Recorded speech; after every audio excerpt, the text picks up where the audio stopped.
Alright guys, today I want to do a video on Draftkings $1 billion challenge. This is free to enter. I don't really think anybody is going to take down this event, but that doesn't mean you shouldn't give it a shot. Again, it's free to enter. If you're new to DFS, this is a great way to see how it is, and I'm certainly taking my shot at it. Alright, so let's get into the strategy. My strategy is based around eliminating choices. So in DFS, you want to get as many free spaces as possible, so your choices are narrowed. In order to do this, we are going to use our entire salary cap first of all.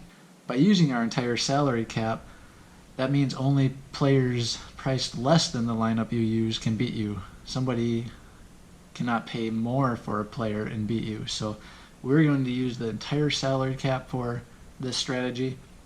And since we're using the entire salary cap and want to eliminate choices, we're going to enter the bottom ranked defense on DraftKings, which is the Cleveland Browns. They cost $2,000, and they actually don't have a horrible matchup. They got Big Ben on the road, who's known to cause some turnovers. PFF has them ranked as getting 5.9 points as of now, which is almost 3x already. You know, they throw a defensive touchdown in there, and you're rolling with the Browns. Now, the reason we do the Browns is because defense is so volatile that really picking the best one is going to be very hard. So I would rather default to the Browns and use the entire salary cap, which means if a different defense outperforms the Browns, I was unable to afford them, so it shouldn't matter.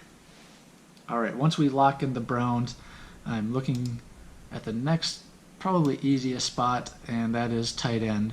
And what I want to find here is the lowest priced tight end that I feel nobody lower is going to beat. And when I look at this list, there's a couple of guys down there that scare me a little bit. Austin Hooper, Evan Ingram, you know, there's a few others. However, I am going to lock in Zach Ertz. I feel Zach Ertz has a potential for a lot of volume in this game. I think the pricing came out before the Matthews trade, and I really could see him having a big game. I also see on there Charles Clay that kind of scares me, so I'm actually going to throw him into the flex. I'm most afraid of Charles Clay passing Ertz on that list of those remaining tight ends. So I might as well just throw them both in there and we'll see what we get out of it. At this point, I want to get a stack into the lineup. So remember, now we got to use our salary, so we're going to start using some salary now. When I look at the top quarterbacks, I see Big Ben at Cleveland. Now that would be counterintuitive since I got the Browns defense. I see Cam, which would be a fine play. Aaron Rodgers, again, would be a fine play there. But I'm going to throw Russell Wilson in. I like what I saw out of Russell Wilson this preseason. He's really looking to run more than last year. I think that injury really had him down last year. So I'm going to throw Russ in, and if you got Russ, you got to throw in the top target for him, which is Doug Baldwin. I'm actually going to bring that back then, assuming that they score a lot and they're at Green Bay. I think Green Bay is going to be trying to keep up. So I'm going to throw Jordy, bringing it back in that game.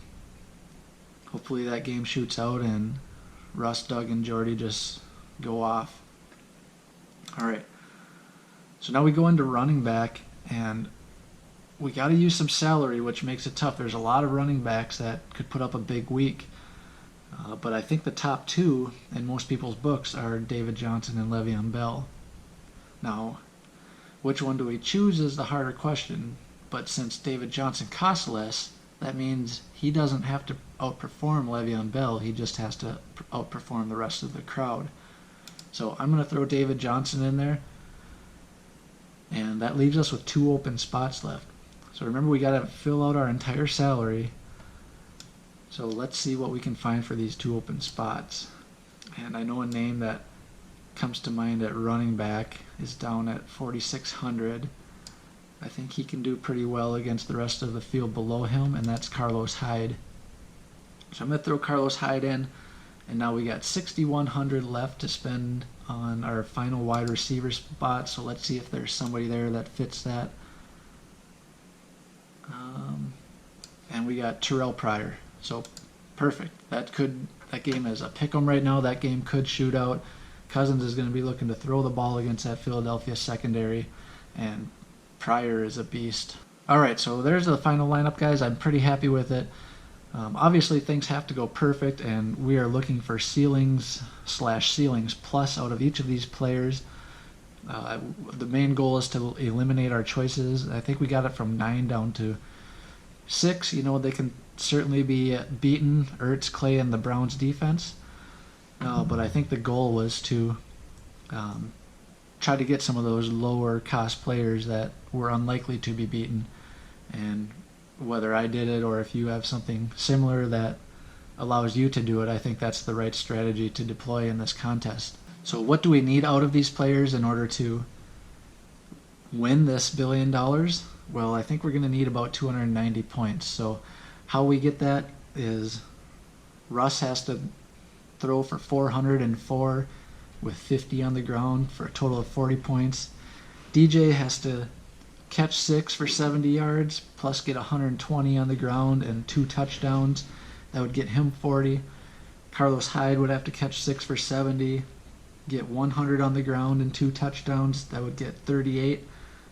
Baldwin and Jordy were looking for 10 each for 130 each and 2 touchdowns each, and that would pull in 35 for both of them. Terrell Pryor, 10, 110, and 1, I think is what we're going to need, and that would be a 30-point game. Clay and Ertz, we're looking for 10, 110, and 1 as well, so all 3 of them to get 30 points. That's their stat line. And then the Browns D, just their PFF projection, and then you throw a touchdown and that gets them 12 points. That gets our team to 290 points, guys, which is the range I think it's going to need to be in to take down this tournament. So again, do I think there's going to be somebody winning out of this? No, but certainly take a shot. If you're new to DraftKings, I'll put my link in the description below, and I hope to see you on the site. And if I don't win the $1 billion, I hope one of you pull it down.